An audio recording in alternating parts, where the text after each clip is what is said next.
And a really good Rifleman update for you coming up now. Let's give this guy a little juice here. Nice. So the LEDs worked out great. They are, I didn't glue the headlamps in here at all. So they're just sitting in there with natural pressure, which is working out really good. The hip is still really loose, and that's because of that hole that I drilled through the key.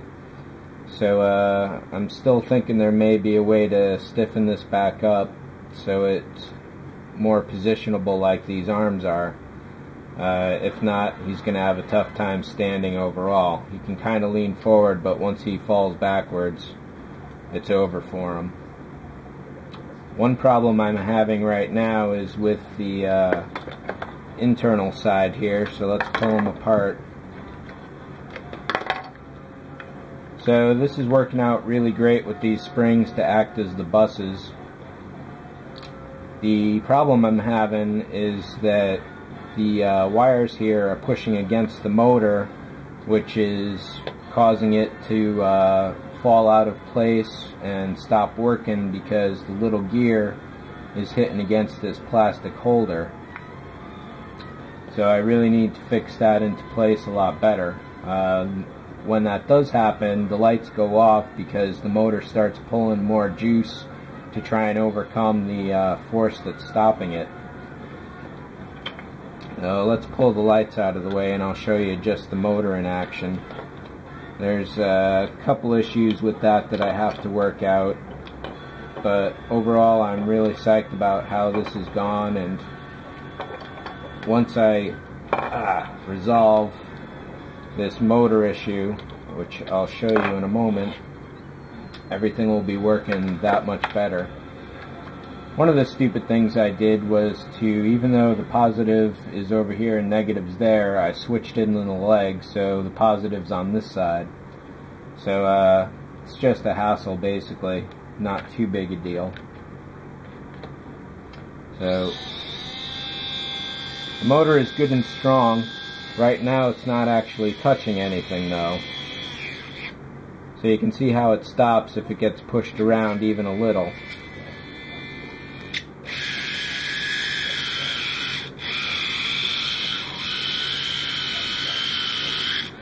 So when you hear it making that grating sound, that's it trying to bounce against the motors here, the gears rather.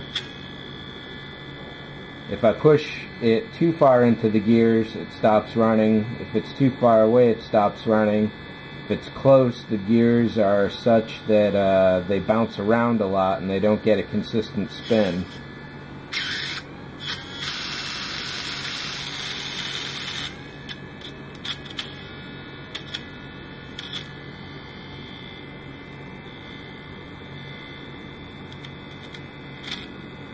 Oh, almost had it there. There we go. So that's the sound it's making when it is working. Let me see if I can find the radar dish. There we go. Move this out of the way a little. So again, keep in mind this sits really loose on top.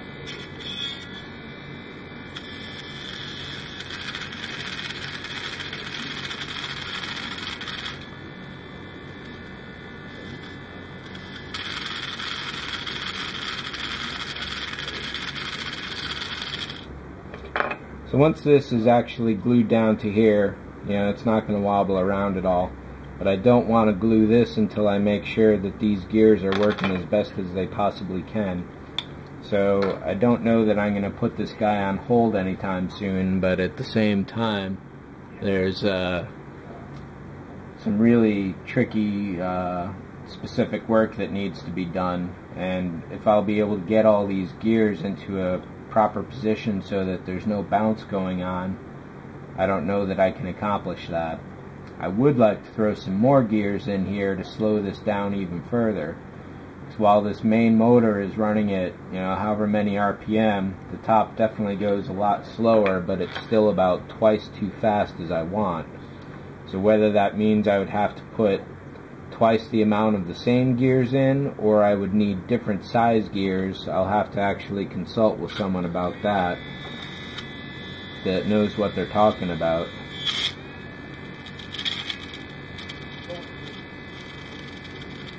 Let's get that going there. So yeah, if I can cut this speed down by half, that's where I want it to be at. And of course I also want it to be consistent. With the motor bouncing around as it is, it gets a really jerky sort of motion even when it is spinning without stopping.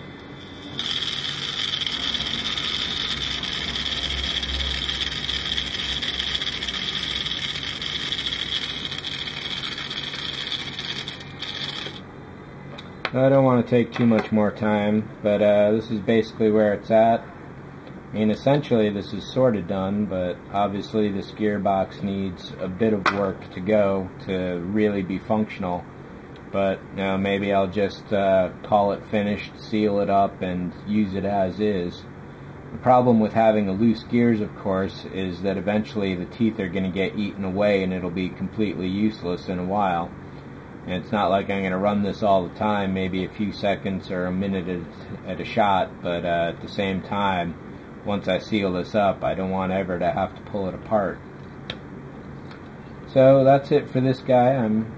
It's definitely been a fun experiment, and I'm happy that I took it as far as I did. And hopefully I'll have the patience to bring it a little further. I definitely have to fix these up so they won't be pressing against the motor housing there. I may be able to do something with it, and that'll be for another update. But you know, this guy is probably interior wise about 80% there, maybe 75%. So once that's done, some kind of paint job on the outside, which I haven't even begun to think about yet, and that'll be that. So thanks for watching, and I'll catch up with y'all later.